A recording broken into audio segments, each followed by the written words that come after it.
अगर कोई बात झूठ बोलने से डिफेमेशन केस होती है। हाँ, आपने जो पढ़ा इसके ऊपर मैं आपके ऊपर डिफेमेशन केस भी कर सकता हूँ। कर सकते हैं। पहली बात आप झूठ बोल रही हैं। आप लोग को बताना चाहिए था जनता को कि तुम्हारी गाड़ी में E20 डल रहा है। आप नोटिफिकेशन चुपचाप से पीछे के दरवाजे से आए। पहले तो नितिन गडकरी जी ने कभी ये बात नहीं मानी थी कि एथनॉल से माइलेज कम होती है।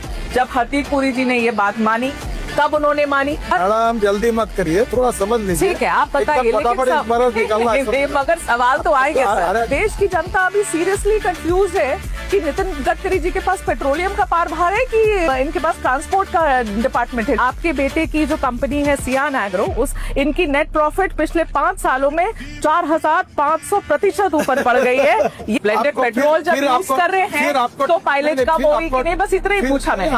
आप गलत बोलती हो, फिर समझो। सेंट्रल एक्साइज भी कम किया है एथेनॉल ब्लेंडेड पेट्रोल पर, इसके बावजूद भी पेट्रोल के दाम कम क्यों नहीं हुए? ये सब सवाल आप पेट्रोलियम मिनिस्टर को पूछो। ये बढ़िया है। अभी आप देखो, आप क्या करती है? हाँ। आप तबला डग्गा बजाती है। अरे क्या तबला बजाती हूँ आप मैं? अभी मुझे पूछ रहे हैं कि तुम पेट्रोलियम मंत्री हो, क्या ये भी तुम बोलोगे? जो प्योर पेट्रोल है XP 170 रुपीज पर लीटर, 170 रुपए प्रति लीटर, सर कौन भराएगा गाड़ी में, बताओ। ये पेट्रोलियम विषय के जितने प्रश्न है ना, अब वो पेट्रोलियम मंत्री से ही बात है। मैं आपको दिल्ली देहरादून पूछूंगी सर, उस पे गटे हुए थे सर।